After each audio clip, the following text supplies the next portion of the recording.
ये मंत्र पाठ। ओम सहना भवतु सहनौ भुनक्तु सह वीर्यं करवावहै तेजस्विनावधीतमस्तु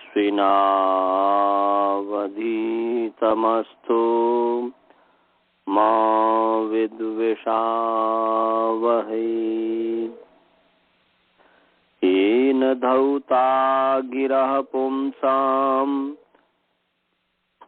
विमलैः शब्दवारिभिः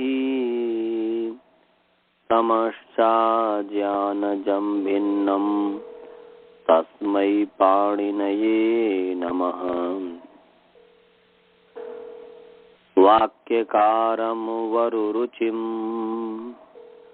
भाष्यकारं पतञ्जलिं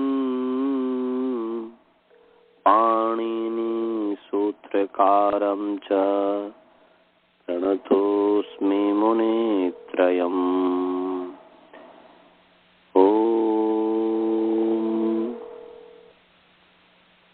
शांति शांति शांति।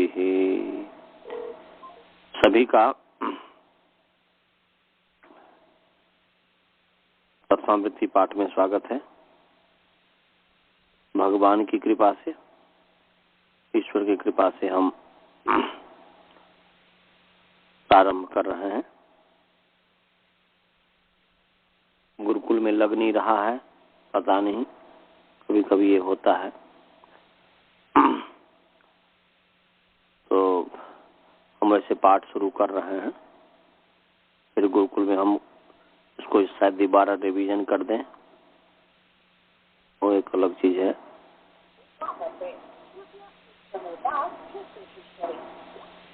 चलिए, नहीं लग रहा तो हमारा जो प्रसंग चल रहा था, हम जो है शालीय की सिद्धि कर रहे हैं। शालीय की सिद्धि में जो शालायाम भव शालीय, शालीय जो शाला में होने वाला है वो शालीय है। शालायाम भव ये लौकिक विग्रह है और अलौकिक विग्रह तो अभी करेंगे। अलौकिक विग्रह होगा शालाग्नि भवसु। तो शालाग्नि कैसे हुआ, इस पर हम लोग विचार कर रहे थे कि शाला जो है यहाँ प्रातिपदिका, ये आवंत है। इस आवंत से जो है स्वौज समौर्थाभ्याम भ्याम भ्यस घसीभ्याम भ्यस ngसो साम्यो सुप, ये आवंत जो शब्द है उससे जो है ये प्रत्यय हुए, 21 प्रत्यय हुए। उसमें से हमें केवल नी लाना है, क्योंकि शालायाम सप्तमी है तो नी लाना है। तो उसके लिए पहले जो है विभाग करेंगे, विभक्ति विभाग। विभक्तिश्च सुप के जो 3-3 है, सुप और थिंग के 3-3 की विभक्ति संज्ञा होती है। तो विभक्ति संज्ञा किया और विभक्ति संज्ञा होने से उसमें विभक्ति विभाग भी समझ लीजिए। सु औजस इति प्रथमा, अम औठ सस इति द्वितीया, ताभ्याम भिस इति तृतीया, ङेभ्याम भ्यस इति चतुर्थी, ङसीभ्याम भ्यस इति पंचमी, ङस ओस आम इति षष्ठी, ङी ओस सुप इति सप्तमी। विभक्ति विभाग और विभक्ति नियम। विभक्ति नियम है सप्तम्यधिकरणे च, कि अनभिहिते अधिकरणे चात दुरांतिकार्थेभ्यो सप्तमी स्यात्, सप्तमी भवति। माने अनभिहित अधिकरण कारक में और चकारा से दूर और अंतिक अर्थ वाले जो शब्द हैं उससे सप्तमी विभक्ति होती है। तो शालायाम भव, शाला में होने वाला, तो यहाँ पर अधिकरण है और अधिकरण में यहाँ पर सप्तमी होगी। तो प्रश्न ये हुआ कि अधिकरण किसे कहते हैं। तो उत्तर है आधारोधिकरणम, कि आधारः अधिकरणम भवति, आधार का नाम अधिकरण है। तो आधार क्या है जी? आधार किसे कहते हैं? तो हमने बताया था कि आध्रियन्ते यस्मिन इति आधारः, जिसमें कोई भी वस्तु रखी जाती है, आध्रियन्ते रखी जाती हैं, यस्मिन जिसमें, उसका नाम आधार है। और आधेय है उस आधार पर जो रखी जाने वाली वस्तु है, उसका नाम है, रखने के जो योग्य है, आधातुम जो है, उसके जो योग्य है उसका नाम जो है आधेय है। जैसे वृक्षे खगः तिष्ठति, वृक्ष पर पक्षी बैठा है, तो आध्रियंत जिस पर, यहाँ पर खग जो है वृक्ष पर है, तो इसलिए वृक्ष है यहाँ पर आधार और खग है आधेय। तो कहने का अभिप्राय है कि वृक्षे खगः तिष्ठति, इसमें तो आधार और आधेय दोनों का जिक्र है, दोनों की चर्चा है। परंतु यहाँ तो सूत्र में सीधे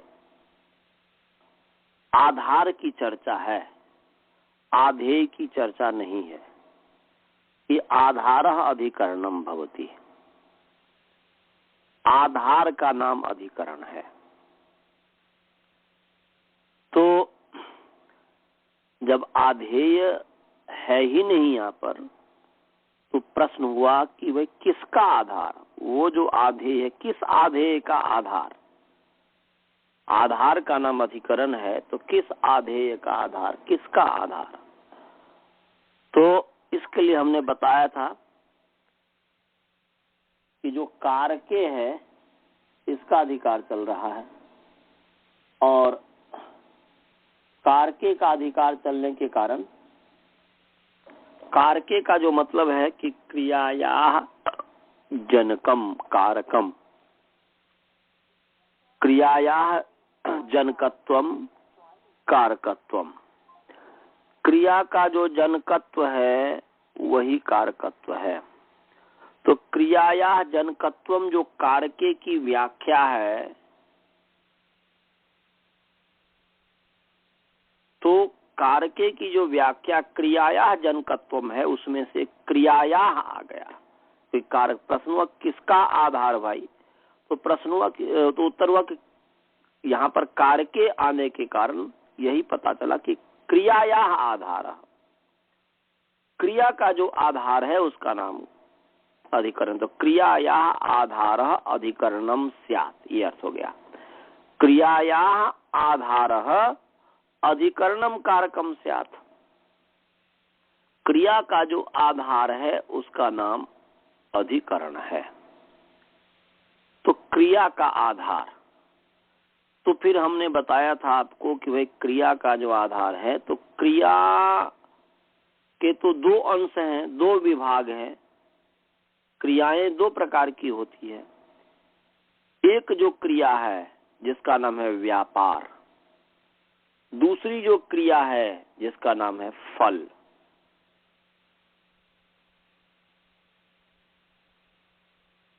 तो फल और व्यापार जो है, हमने भी बताया था कि भाई व्यापार,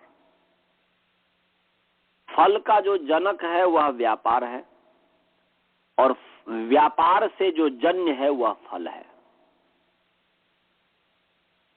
हमने इसमें बहुत ही बड़ा उदाहरण दिया था। मैं बताया था कि कोई भोजन बनाता है, कोई चावल बनाता है, कोई रोटी बनाता है, सब्जी बनाता है, जो भी बनाता है या कोई बनाती है। तो भोजन जो व्यक्ति चावल बनाता है, तो यहाँ पर एक तो क्रिया है जो कि कर्ता के अंदर होती है, और एक जो क्रिया है कर्म के अंदर होती है। चावल के अंदर गलना क्रिया होती है, तो वो गलना क्रिया व्यापार से जन्य है। कर्ता के अंदर जो कुछ भी क्रियाएं हो रही है उस क्रिया से जन्य है। जैसे पुत्र पिता से जन्य होता है, ऐसे ऐसे ही यहां पर व्यापार से जन्य है कर्ता के अंदर कर्तृनिष्ठ व्यापार। थोड़ा और सुंदर शब्द में बोलिए, कर्तृनिष्ठ व्यापार से जन्य है कर्मनिष्ठ फल। तो इसलिए जो जन्य है वह फल होता है, तो इसलिए वह फल है। तो एक तो चावल के अंदर जो गलना क्रिया या रोटी के अंदर जो विकृति क्रिया हुई, तो एक तो ये क्रिया हुई। दूसरी क्रिया हुई जो है कर्ता के अंदर, तो कर्ता के अंदर जो क्रिया है उसका नाम व्यापार है, और कर्म के अंदर जो क्रिया है उसका नाम फल है। तो क्रिया का जो आधार है उसका नाम अधिकरण है। तो इससे तो ये पता चलता है कि क्रिया का आधार, तो भाई क्रिया दो प्रकार, व्यापार और फल। व्यापार और फल रूपी क्रिया का आधार, तो व्यापार रूपी क्रिया का आधार तो है कर्ता, और फल रूपी क्रिया का आधार है तो कर्म। तो क्रिया के आधार का नाम कारक है। जब ये कहते हैं तो इससे तो ये लगता है कि क्रिया के आधार अर्थात कर्ता और कर्म का नाम अधिकरण हो गया, ऐसा लग रहा है। तो क्या कर्ता और कर्म की ही अधिकरण संज्ञा है? कर्ता और कर्म की ही अधिकरण संज्ञा की जा रही है? तो इस पर हमने बताया था कि नहीं, कर्ता और कर्म की यहाँ पर अधिकरण संज्ञा नहीं की जा रही है। क्यों नहीं की जा रही है जी? इसलिए नहीं की जा रही है कि यहाँ पर एक सूत्र है विप्रतिषेधे परम कार्यम। वो कहता है कि जहां पर तुल्य बल विरोध होता है, एक ही कार्य के प्रति जब दो सूत्र लग रहा हो, तुल्य बल विरोध हो, तो वहां पर वाला कार्य बलवान होता है। तुल्य बल विरोधे सति परम कार्यम भवति, पर वाला कार्य होता है, पर कार्य होता है। तो देवदत्त ओदनम पचति में देवदत्त को कर्ता भी प्राप्त है स्वतंत्र कर्ता से, और देवदत्त को आधारोधिकरणम से अधिकरणम भी प्राप्त है, ये भी प्राप्त है। ऐसे ही ओदनम पचती, तो ओदनम को आधारोधिकरणम से कर्म भी प्राप्त है, और आधारोधिकरणम से आधार भी प्राप्त है कर्म की, और कर्तुरिपस्थितत्वम कर्म से कर्म भी प्राप्त है। तो अब इसमें से क्या हो, एक ही स्थान पर दो सूत्र लग रहा है, तो विप्रतिषेधे परम कार्यम, पर वाला कार्य बलवान होता है। तो यहाँ पर आधारोधिकरणम पहले है क्रम में, और कर्तुरिपस्थितत्वम कर्म बाद में है।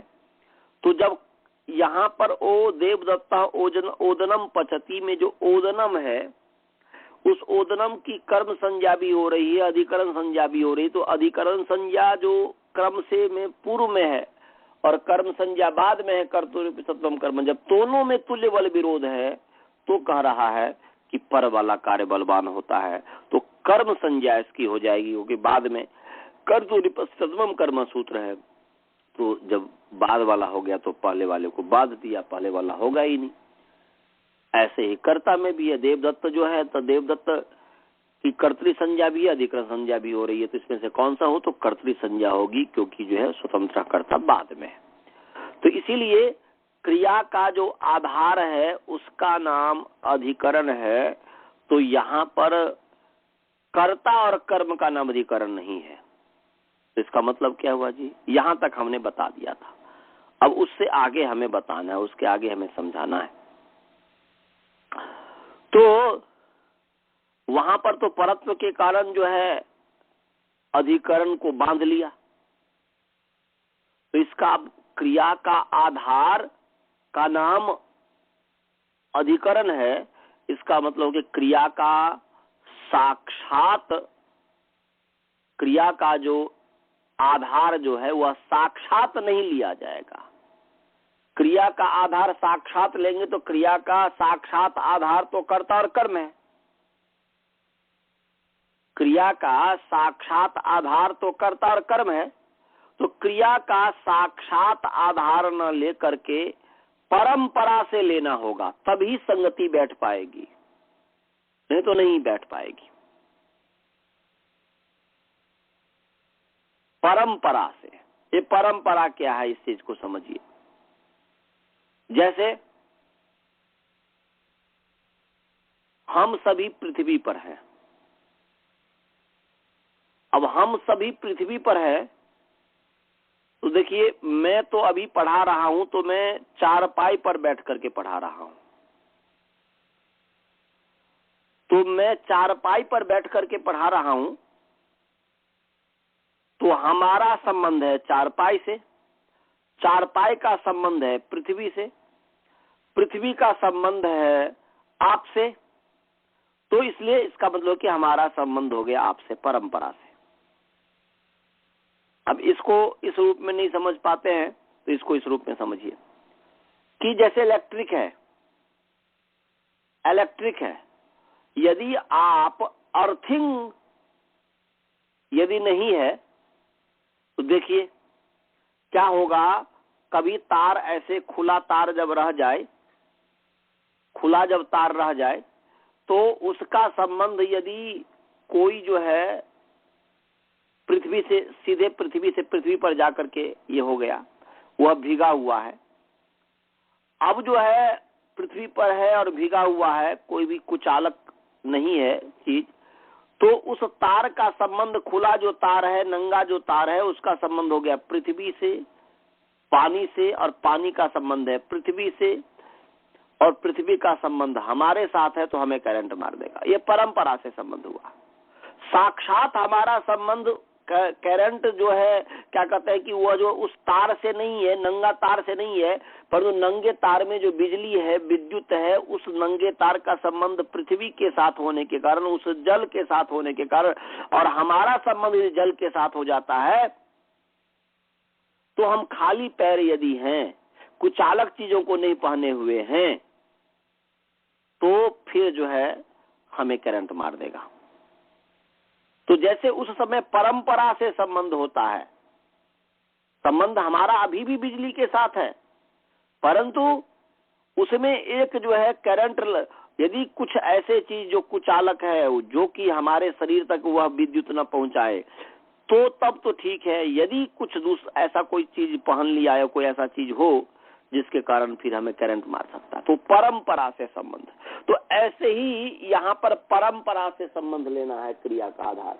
क्रिया का साक्षात आधार तो कर्ता और कर्म है, और उसकी तो यहाँ पर अधिकरण संज्ञा है ही नहीं, क्योंकि परत्व के कारण बाध लिया।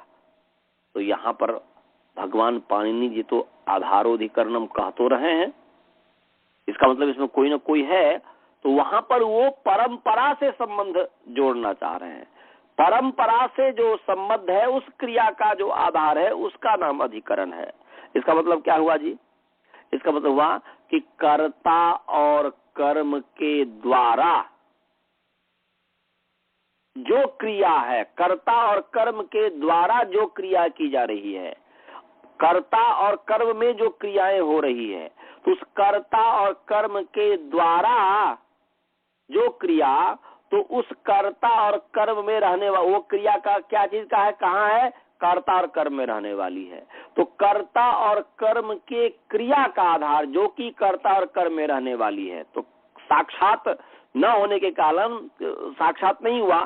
साक्षात तो संबंध है कर्ता और कर्म का क्रिया के साथ, और फिर जो है उस क्रिया का फिर जो है हो गया, तो क्रिया की परंपरा से क्रिया का संबंध है कर्ता और कर्म के साथ, और फिर उस क्रिया का संबंध हो गया कर्ता कर्म के साथ है उस क्रिया का संबंध, और फिर जो है उस का संबंध मतलब जो है फिर परंपरा से उस क्रिया का संबंध, क्रिया का भी जो है संबंध हो गया। तो यहाँ पर हुआ कि कर्ता और कर्म के द्वारा, कर्ता और कर्म के द्वारा उनमें रहने वाली जो क्रिया है, उस क्रिया का जो आधार हो, उसका अधिकरण है, ये फलितार्थ है। तात्पर्य है कि यहाँ पर क्रिया का साक्षात आधार न लेकर के क्रिया का जो आधार कर्ता और कर्म है, क्रिया माने कर्ता, क्रिया का आधार जो कर्ता और कर्म है, और उस कर्ता और कर्म का जो आधार है, उस कर्ता और कर्म का जो आधार है, उसकी परंपरा माने उसकी अधिकरण संज्ञा है। तो साक्षात तो क्रिया का आधार है कर्ता और कर्म, और उस कर्ता कर्म का साक्षात आधार है कुर्सी इत्यादि जिस पर आप बैठे हुए हैं। तो साक्षात आधार तो कर्ता और कर्म का हुआ, परंतु परंपरा से क्रिया का संबंध कर्ता कर्म के साथ, कर्ता कर्म का संबंध उस आधार के साथ, तो उस परंपरा से क्रिया का भी संबंध जो है मतलब जो है आधार के साथ हो गया। तो ऐसे क्रिया का जो आधार है उसका नाम अधिकरण है। इसलिए इसका फलित जो अर्थ हुआ कि कर्तृ कर्म द्वारा तन्निष्ठ क्रियाया आधारः अधिकरणम स्यात्, ये इसका फलित अर्थ हुआ। समझ में आया सभी को कि फिर समझाना होगा? कोई प्रश्न हो तो आप लोग पूछ सकते हैं। लास्ट वाला फिर बोलना एक बार, जो लास्ट में सेंटेंस बोला वो लिखना। अच्छा, वो तो अर्थ मैंने बताया, फलित अर्थ बताया कि कर्तृ कर्म द्वारा तन्निष्ठ क्रियाया आधारः अधिकरणम कारकम भवति। सीधे अर्थ तो सूत्रार्थ के आधार पर तो हुआ कि आधार क्रियाया आधारः अधिकरणम भवति, ये हुआ। परंतु इसमें मतलब हमने जितने भी व्याख्या की व्याख्यान किया तो उससे तो चल रहा था कि क्रिया का आधार तो क्रिया का कर्ता कर्म है, तो कर्ता कर्म के अधिकरण संज्ञा, परंतु नहीं, कर्ता कर्म के जो आधार है कर्तृ कर्म द्वारा तन्निष्ठ क्रियाया आधार, माने कर्ता कर्म के अंदर जो होने वाली क्रिया है उस क्रिया का आधार। तो क्या उस कर्ता कर्म के द्वारा जो क्रियाएं हो रही है उस क्रिया का आधार का नाम अधिकरण है। तो ये परंपरा से, माने इसका मतलब ये हुआ, तात्पर्य ये हुआ कि क्रिया का आधार है कर्ता कर्म और कर्ता कर्म का आधार है वो क्या बोलते हैं कि ये जो इस पर हम बैठते इत्यादि है, तो वो जो है जिस पर हम बैठते हैं या कोई वस्तु को रखते हैं, तो साक्षात संबंध क्रिया का न होकर के परंपरा से क्रिया का संबंध है, क्रिया परंपरा से क्रिया का आधार है, जो उसका नाम परंपरा से क्रिया का आधार लिया जाएगा। साक्षात तो कर्ता कर्म का हुआ। समझे जी? हाँ, माने हम इसे दूसरे शब्दों में कहना चाहें तो आधार जो कर्ता या कर्म, आधार जो क्या करेगा, कर्ता और कर्म को गोद में ले लेगा, अपने गोदी में ले लेगा। आधार क्या करे, जब आप कुर्सी पर बैठते हैं तो कुर्सी किसको गोदी में लेता है? कुर्सी किसको गोदी में लेता है? वह व्यक्ति को लेता है, वह चीज को लेता है। तो हम इसे दूसरे शब्दों में कहना चाहें तो आधार जो है कर्ता और कर्म को गोदी में ले लेता है, और क्रिया जो है उन दोनों के गोदी में पहले से ही सवार है। क्रिया जो है उन दोनों के गोदी में पहले से सवार है। तो इस प्रकार जो है, इस प्रकार जो आधार तदगत क्रिया का भी आधार बन जाएगा। आधार जो है तदगत क्रिया, माने जैसे कर्ता कर्म का आधार बना, तो कर्ता कर्म में ही तो वो क्रिया है, उससे बहिर्भूत तो नहीं है, तो स्वाभाविक है कि उसका भी आधार बन गया।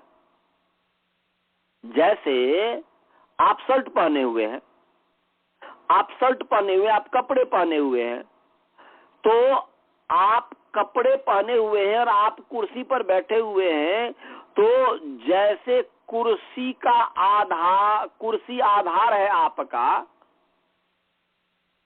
और पहले से ही कपड़े पहने हुए हैं तो कपड़ा मैंने आप तो कपड़े के आधार है ही, तो परंपरा से कुर्सी आधार बन गया कपड़ा का, क्योंकि वह इसी पर सवार है। तो ऐसे ही कि अपने गोदी में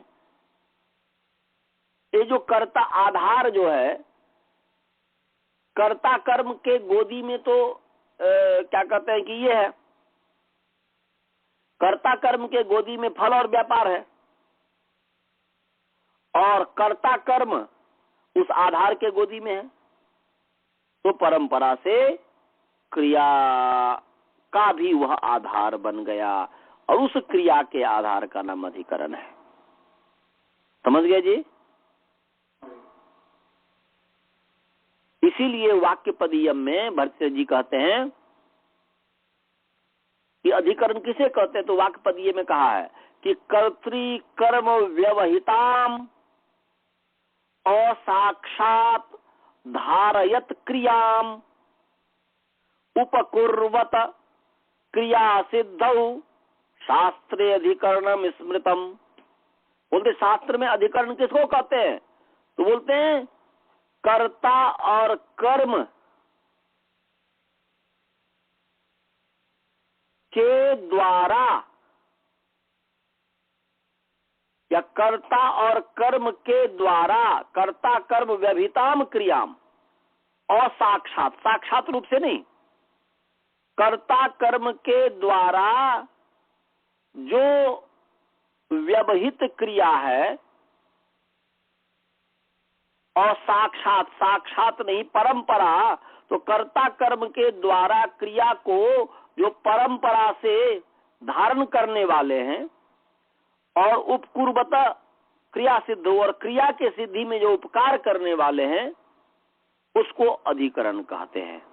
तो क्रिया के सिद्धि में वो अधिकरण जो उपकार करता है, क्रिया उसका नाम कारक है ही, क्रिया को जो उत्पन्न करने वाला है, क्रिया को जो सिद्ध करने वाला, तो क्रिया के सिद्धि में जो उपकारक है, और कर्ता कर्म व्यभिताम क्रियाम और साक्षात धारयतः, माने कर्ता कर्म के द्वारा व्यभित जो क्रिया है, उसको परंपरा से धारण करता हुआ क्रिया के सिद्धि में जो उपकारक है, उसका नाम हम जो है क्या कहते हैं कि अधिकरण कहते हैं।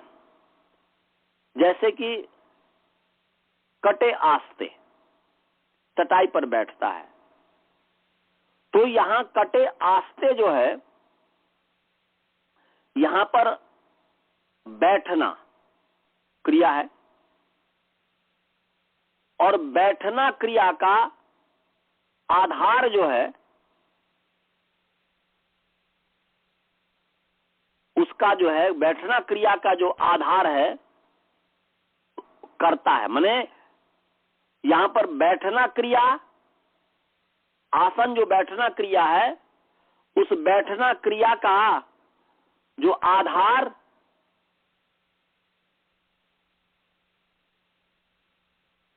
तो बैठना क्रिया, हम जब बैठते हैं तो बैठना क्रिया का आधार जो हुआ, बैठना क्रिया का जो आधार वो कर्ता, और उस कर्ता का आधार जो है चटाई है। इस प्रकार जो है परंपरा से बैठना क्रिया का आधार हो गया, तो कर्ता कर्म के द्वारा क्रिया का आधार होने से कट की जो है अधिकरण संज्ञा हो गई।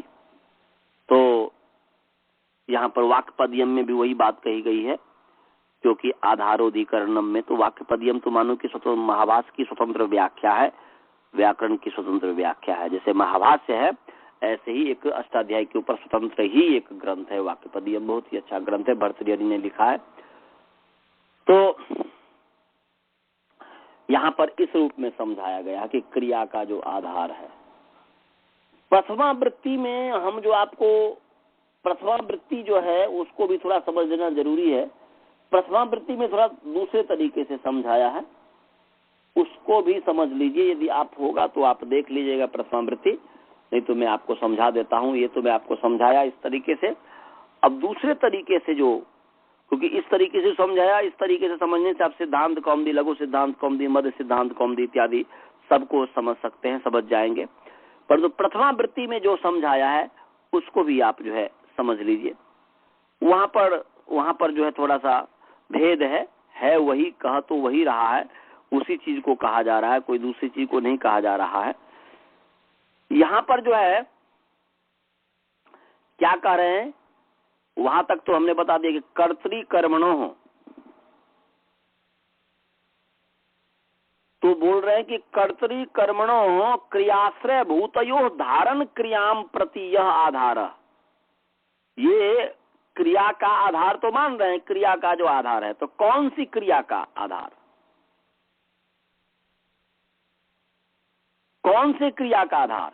तो बोलते हैं कि क्रिया के जो आश्रय भूत कर्ता और कर्म है, माने क्रियाश्रय भूतयो कर्तृकर्मणो हो, क्रिया का आश्रय कर्ता और कर्म है, कर्ता कर्म क्रिया है, तो क्रिया का आश्रय जो कर्ता और कर्म, और उस कर्ता और कर्म जो किसी भी वस्तु को धारण कर रहा है, धारण करना अपने आप में भी क्रिया है, ये क्रिया का सीधे साक्षात क्रिया का यहाँ पर आधार ये कह रहे हैं।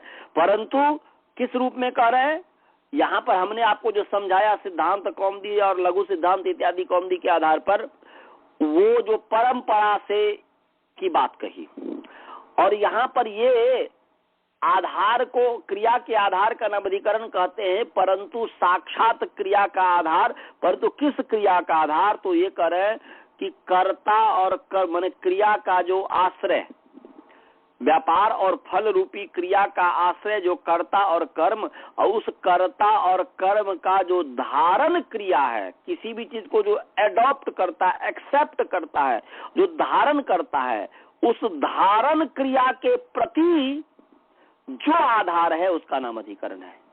तो उस धारण क्रिया का आधार का नाम अधिकरण कहता है। तो किसके धारण क्रिया का, तो कर्ता और कर्म के धारण क्रिया, अर्थात क्रिया का आश्रयभूत जो कर्ता और कर्म है, फल और व्यापार रूपी क्रिया के जो आश्रयभूत कर्ता और कर्म है, उस कर्ता और कर्म के जो धारण क्रिया है, उस बैठना जब क्रिया हो रहा है, आप कुर्सी पर बैठ रहे हैं तो कुर्सी को धारण कर रहे हैं, तो उस धारण क्रिया के प्रति जो आधार है उसका नाम है अधिकरण। बस ये इस तरीके से इन्होंने समझाया है। समझ गए जी? हाँ जी जी। राजभल्ला जी, आपको समझ में आ गया? थोड़ा सा आया है, बिल्कुल पक्का नहीं आया। अच्छा, थोड़ा सा आया है। कि ये आपने जब एग्जाम्पल दिया ना जो बैठने का, हाँ, तो बैठना तो एक क्रिया हो गई, तो बैठना एक क्रिया है, तो बैठना जो क्रिया हुआ ना जी, तो बैठने क्रिया में कुर्सी को धारण किया जा रहा है कि नहीं? कुर्सी को धारण किया जा रहा है। तो वो जो बैठने क्रिया, तो बैठना क्रिया कर्ता और कर्म में हो रहा है ना, तो वो कर्ता कर्म में जो बैठना क्रिया है वो तो तन्निष्ठ है। अब वो जो धारण कर रहा है कर्म, माने क्रिया का आश्रय जो कर्ता और कर्म है, वो कर्ता और कर्म किसी चीज को जो धारण कर रहा है, उस धारण क्रिया के प्रति आधार है ना, ऐसा कह रहा ना। उस क्रिया का नाम अधिकरण है, उस क्रिया के आधार का नाम अधिकरण है, उस धारण क्रिया के आधार का नाम अधिकरण है। माने धारणम बोलते धारण क्रियाम प्रति आधार, माने क्रियाश्रय भूतयो कर्तृकर्मणो धारण क्रियाम प्रति, उस धारण क्रिया के प्रति जो आधार है उसका नाम अधिकरण है। समझ गया जी? आधार तो कुर्सी है ना, कुर्सी पर ही बैठा जा रहा है ना। हाँ, तो आधार जो कुर्सी है, कुर्सी पर बैठा जा रहा है, पर तो कुर्सी का नाम अधिकरण हो गया क्या? हाँ, वही कुर्सी का नाम अधिकरण हुआ। तो यहाँ पर ये था ना कि भाई क्रिया का आधार जो है उसका नाम अधिकरण है। तो हमने आपको बताया सिद्धांत कौमुदी, लघु सिद्धांत कौमुदी इत्यादि के आधार पर बताया कि परंपरा से क्रिया का आधार हुआ, व्यापार और फल रूपी क्रिया का आधार। यहाँ पर कह रहे हैं कि कर्ता जो धारण क्रिया कर रहा है वो भी एक परंपरा से ही देखा जाए तो, क्योंकि धारण क्रिया जो है, धारण क्रिया रूपी क्रिया तो कर्ता के अंदर ही है ना जी। तो वो भी परंपरा से ही एक तरह से देखा जाए तो ये मतलब ये हो रहा है। परंतु यहाँ पर धारण क्रिया, बस कर्ता के अंदर जो धारण क्रिया, उस धारण क्रिया के प्रति आधार जो है। और यहाँ पर भी ऐसे ही कह देंगे कि कर्ता और कर्म के द्वारा, मन कर्ता और कर्म क्रिया के आश्रयभूत जो कर्ता और कर्म, उस कर्ता कर्म के अंदर जो क्रियाएं हैं, उस क्रिया का जो आधार है उसका नाम अधिकरण है। यही मूल सही है, उस क्रिया का नाम जो है उसका, उस क्रिया जो आधार है, हाँ क्रिया है, तो उस क्रिया का तो परंपरा से साक्षात न होकर के परंपरा से है। वो धारण क्रिया भी जो होगा, तो धारण क्रिया भी तो जो है वह धारण रूपी क्रिया तो उसके देवदत्त के अंदर ही है ना, व्यक्ति के अंदर ही है ना। तो वो उस कर्ता और कर्म के अंदर जो धारण क्रिया है उसके प्रति जो आधार है उसका नाम अधिकरण है। तो वो सब शब्द का भेद है, वो भी यही कहना चाह रहे हैं। तो कभी विचारते हुए यही निकला कि तत्व जो ये निकला कि वो भी परंपरा से ही करे, वो सीधे नहीं करे। मैंने जो आपको बताया वो परंपरा से इस तरीके से। तो ये दोनों एक ही चीज है, बस शब्द में भेद है। यहाँ पर जो है कर्तृकर्म द्वारा तन्निष्ठ क्रियाया आधार कारकम अधिकरणम से आती है, लघु सिद्धांत कौमुदी, सिद्धांत कौमुदी इत्यादि में, मध्य सिद्धांत कौमुदी में कहा है। और वहां पर वो कह रहे हैं कि कर्तृकर्मणो क्रियाश्रय भूतयो धारणम क्रिया प्रति आधारा तदधिकरणम से अधिकरण संयम संभवती। तो दोनों एक ही चीज कह रहा है, बस अपने शब्दों में वो कह रहे हैं, ये अपने शब्दों में कह रहे हैं। तो कहने का विकल्प, बाकी चीज तो वही। हाँ चीज वही है। समझ में आ गया? सभी समझ गए? स्वाति इत्यादि सब समझ गए? सुनीता इत्यादि सब समझ गए? हाँ जी। चलिए जी अब आगे चलते हैं।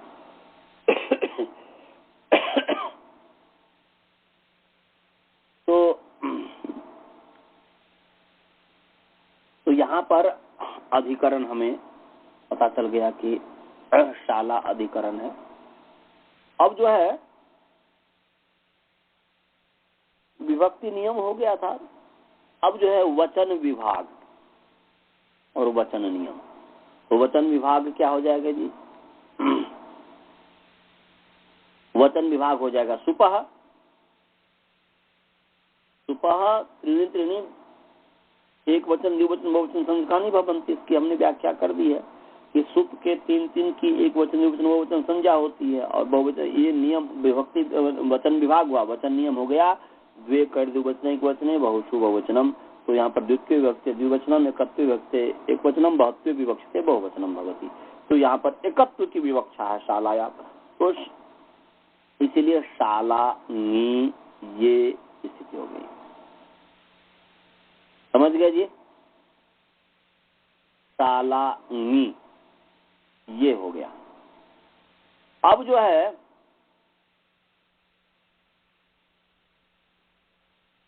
शाला नी, इस स्थिति में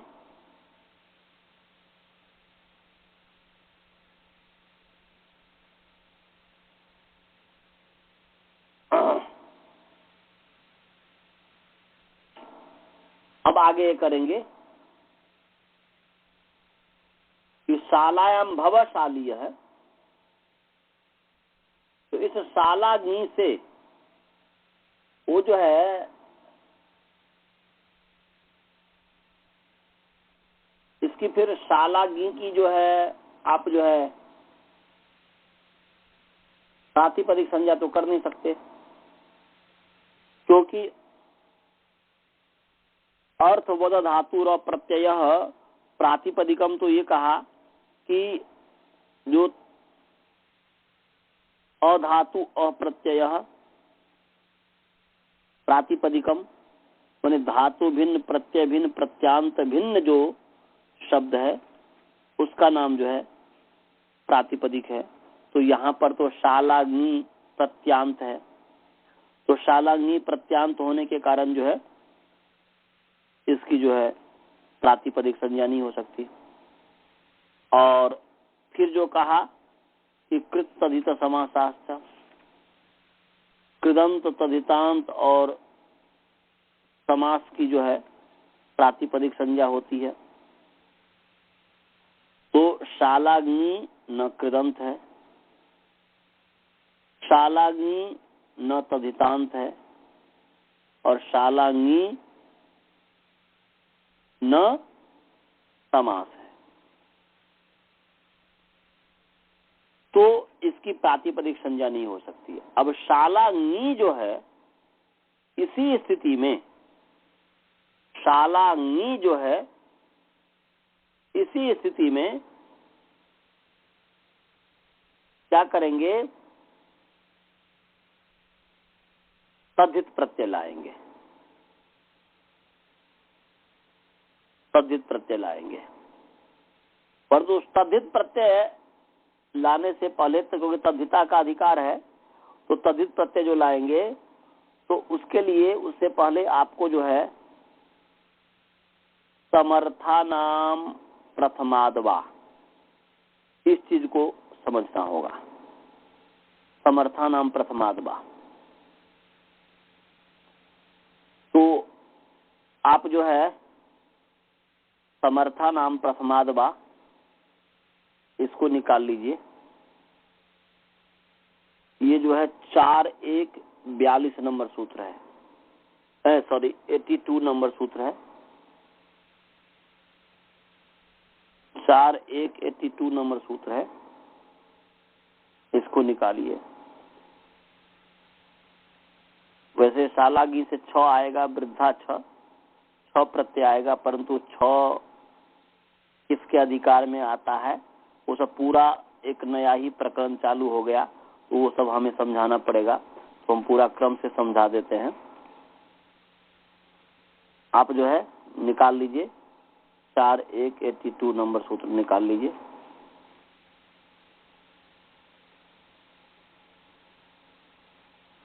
चार 1-82 नंबर सूत्र निकालिए। निकाल लिए? जी।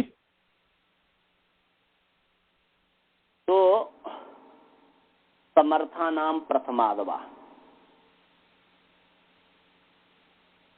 आपको हमने पहले भी बताया हुआ था, जैसे प्रत्यय परश्च, वो मस्तिष्क में है ना जी, प्रत्यय परश्च है, और इसमें तद्धिता, तद्धिता जो है, तद्धिता जो है, ये भी शायद हमने कभी आपको दिखाया होगा कि नहीं दिखाया है। तद्धिता जो है, यूनिवर्सिटी से पहले तद्धिता सूत्र है, वो भी आपके मस्तिष्क पे आना चाहिए। तद्धिता जो है, आप वो भी एक बार निकाल लेंगे तो ठीक रहेगा, क्रम से ही समझा दूं पहले कि तद्धिता ये यूनिवर्सिटी से ठीक पहले सूत्र है।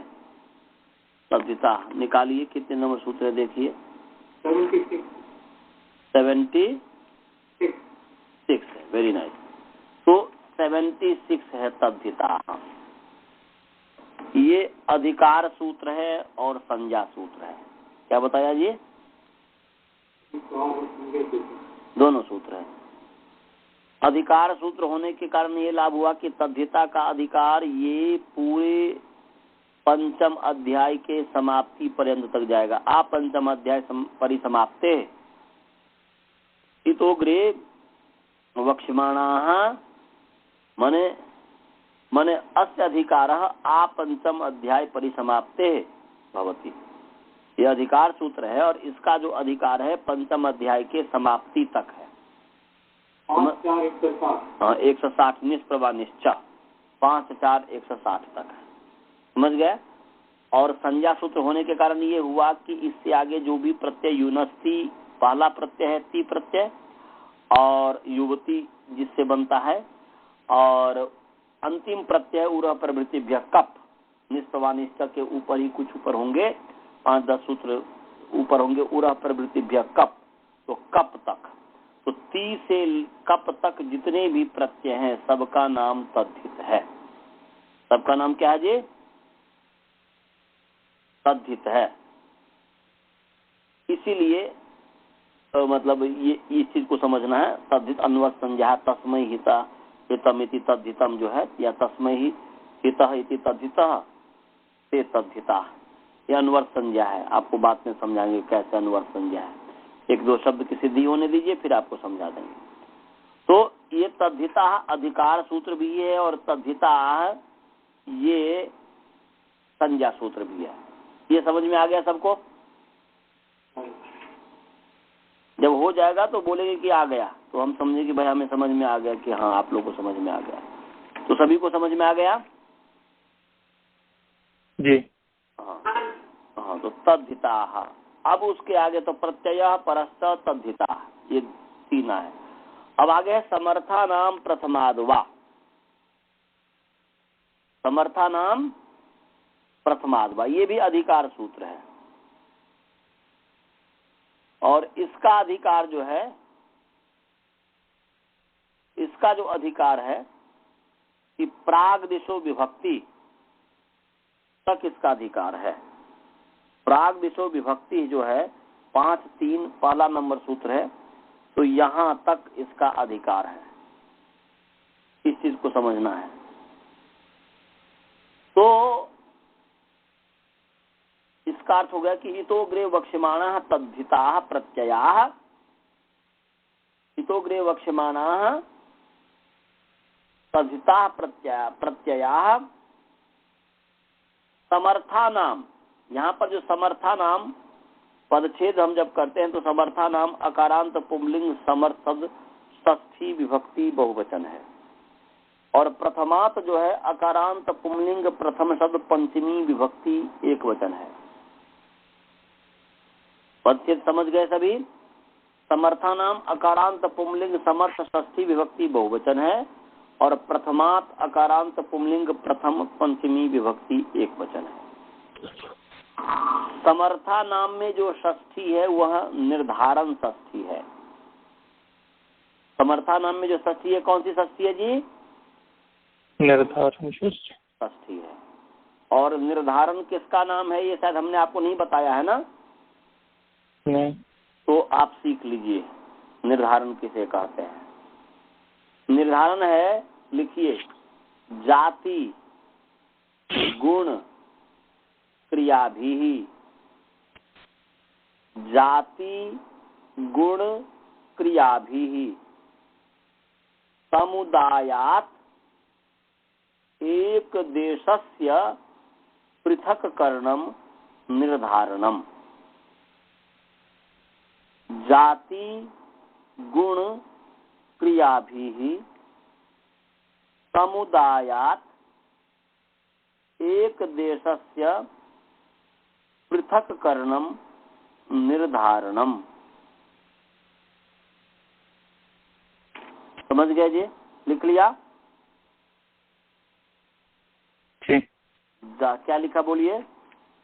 जाति गुण क्रिया भी एक देश पृथक्करणं निर्धारणम्। जाति गुण क्रिया भी समुदायात एक देश से पृथक्करणम्। समुदाय, समुदायात भी जोड़ना है जी। जाति गुण क्रिया भी समुदायात एक देशस्य पृथक्करणं निर्धारणम्, या एकस्य पृथक्करणं निर्धारणम्, ऐसा भी। क्या लिखा बोलिए? जाति गुण क्रिया भी समुदायात एक देशस्य पृथक्करणं निर्धारणम्। हाँ, पृथक्करणं निर्धारणम्, बहुत सुंदर। तो जाति गुण क्रिया भी समुदायात एक देशस्य पृथक्करणं निर्धारणम्। तो पहले इसको समझिए, समुदायात एक देशस्य, समुदाय से एक को अलग करना। समुदाय से एक देश माने एक चीज को, एक वस्तु को, एक स्थान को, देश का अर्थ यहाँ पर वो जो भी हम स्थान बस सब ले लिया जाएगा यहाँ पर। समुदाय से एक चीज को, एक देश को अलग करना निर्धारण है। निर्धारण किसका नाम है जी? बोलिए।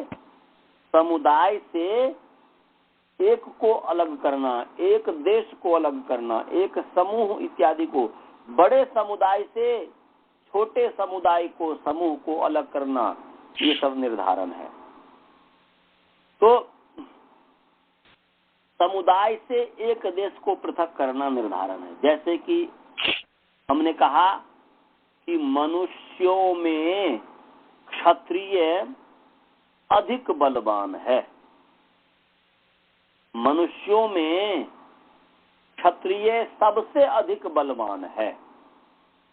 तो यहाँ पर मनुष्य एक समुदाय हो गया। मनुष्य एक क्या है जी? समुदाय हो गया। उस मनुष्य समुदाय से हम क्षत्रिय रूपी जो एक देश है, क्योंकि मनुष्य में क्षत्रिय छोटा है, एक देश जो है मनुष्य रूपी बड़े समुदाय से क्षत्रिय रूपी छोटे समूह को, एक देश को अलग कर रहे हैं। तो वो जो अलग करना है उसका नाम निर्धारण है। समझ गए जी? ऐसे ही दूसरा उदाहरण ले लीजिए कि गौओं में काली गौ अधिक दूध देने वाली है। तो गौओं में काली गौ अधिक दूध देने वाली है, तो गौ जो पूरा समुदाय है उसमें काली गौ को हमने अलग कर दिया। तो अलग करना, समुदाय से एक को अलग करना, अलग करण किया, एक का पृथकीकरण किया जा रहा है, एक का पृथकीकरण करना, एक को अलग करना, ये निर्धारण है। समझ में आया?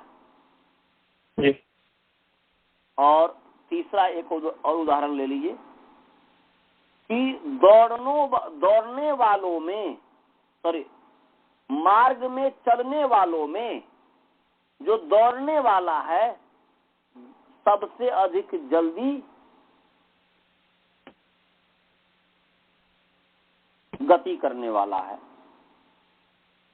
मार्ग में चलने वालों में जो पैदल चलता है मार्ग में, तो मार्ग में जो भी चलने वाला व्यक्ति है उसमें सबसे अधिक जो शीघ्र चलने वाला है वह दौड़ने वाला चलने वाला है। तो हम जो है मार्ग में पैदल जो मनुष्य चलता है, वॉक करता है, उसमें से जो दौड़ने वाला जो समूह है उसको हमने अलग कर दिया। तो इसका नाम जो है निर्धारण है। तो समुदायात एक देशस्य पृथक्करणम निर्धारणम। ऐसे ही मनुष्यों में राम श्रेष्ठ है, तो ये मनुष्य समुदाय से एक जो देश राम है उसको अलग कर रहे हैं, तो निर्धारण कर रहा है। और मेरा कैसा निर्धारण का मतलब समझ गए होंगे? समझ गए सभी? परंतु इसमें एक चीज मैंने दिखाया, जाति गुण क्रिया भी। भाई या तो जाति या गुण या क्रिया, हम जो है किसी को, किसी समूह से किसी को अलग करते हैं, या तो जाति के कारण, जाति के द्वारा, जाति के कारण अलग करते हैं, या गुण के कारण अलग करते हैं, या क्रिया के कारण अलग करते हैं। जैसे हमने उदाहरण दिया था कि मनुष्यों में क्षत्रिय बलवान है, सबसे अधिक बलवान है, तो किसके कारण हम कर रहे हैं जी? यहाँ पर जाति के कारण कर रहे हैं। उस जातीयत्व जो गुण है, वो जातीयत्व जो है, जाति जो है, उस जाति के द्वारा, जाति के कारण हेतु अर्थ में क्या समझिए कि जाति के कारण हम जो है मनुष्य समुदाय से क्षत्रिय समुदाय को अलग कर रहे हैं। समझ गया जी? वहां पर, यहाँ पर ये जाति, उस जाति को उस रूप में जाति नहीं लेना है क्षत्रिय को, जो कि मतलब जो जन्मना वाला जो है, ये कर्मना वाला जो है, बस उस जाति को यहाँ पर लेना है। अब यहाँ पर दूसरा जो है कि गौओं में काली गौ पूर्ण दूध देने वाली है, अधिक दूध देने वाली है। गवाम कृष्णा संपन्न क्षीरतमा। तो यहाँ पर हम किसके कारण हम गौ से काली गौ को अलग कर रहे हैं? यहाँ पर किसके कारण कर रहे हैं बताइए? के कारण, गुण के कारण, क्योंकि कृष्णत्व जो गुण है वह कृष्णत्व गुण है उस गाय के अंदर, जिसके कारण ही वह देती है, उसमें कुछ विशेष होगा परमात्मा की ओर से। तो और काली गाय की जो दूध है वह अन्य गाय की अपेक्षा से वह और भी अधिक औषधि रूप में होता है। तो इसमें वैज्ञानिक कारण है उसमें, क्योंकि जो काली चीज है सूर्य के किरणों को तुरंत एब्जॉर्ब करता है, तो उसके इसीलिए जो है उसका शरीर जब वो काली जब उसके चमड़ी जब काले होते हैं गाय की, तो वो जो है तो गाय का जो, तो इसलिए वो एब्जॉर्ब सूर्य के किरणों को अधिक करता है, जिसके कारण और भी उसमें सूर्य का जो किरण का जो होना चाहिए क्रियाएं वो होती है। ये माने वैज्ञानिक कारण है, तो इसके कारण अधिक ये होता है। तो यहाँ पर गुण के कारण, कृष्णत्व जो गुण है उसके कारण जो है यहाँ पर गौ जो समुदाय है उस गौ समुदाय से काली गौ को हम अलग कर रहे हैं। और ऐसे ही जो है दौड़ने वालों में चलने वालों में दौड़ने वाले शीघ्र पहुंचते हैं, शीघ्र चलते हैं। तो यहाँ पर किसके कारण हम अलग कर रहे हैं जी? क्रिया के कारण हम दौड़ने वालों को मार्ग में चलने वाले से अलग कर रहे हैं। वहाँ पर कृष्णत्व के कारण हम गौ से काली गौ को अलग कर रहे थे, वहाँ पर मनुष्यों से क्षत्रिय को अलग कर रहे थे, जातीयत्व के कारण कर रहे थे। तो जाति गुण क्रिया भी, जाति गुण और क्रियाओं के कारण समुदाय से एक देश का पृथक करना। जाति गुण क्रिया के द्वारा समुदाय से एक को अलग करना निर्धारण है। मनुष्यों में राम श्रेष्ठ है, यहाँ पर किसके कारण राम को हम अलग कर रहे हैं? गुण के कारण। Very nice. तो ये कहने का अभिप्राय है या तो जाति होगा या गुण होगा या क्रिया होगा। जाति गुण क्रिया इनमें से कोई भी अन्यतम जो है उसके कारण समुदाय से जो हम एक देश को अलग करते हैं उसका नाम निर्धारण है। तो इसीलिए उसमें षष्ठी और सप्तमी दोनों होती है। मनुष्यानाम क्षत्रिय शूरतमः और मनुष्येषु क्षत्रिय शूरतमः। ऐसे गवाम कृष्णा संपन्न क्षीरतमा, गोषु कृष्णा संपन्न क्षीरतमा। अध्वगानाम धावंतः शीघ्रतमा, अध्वगेषु धावंतः शीघ्रतमा। ये षष्ठी और सप्तमी दोनों होती है इसमें। तो समर्था नाम प्रथमादभा में जो समर्था नाम षष्ठी है, यहाँ पर निर्धारण में षष्ठी है। इतना समझ में आया जी? जी।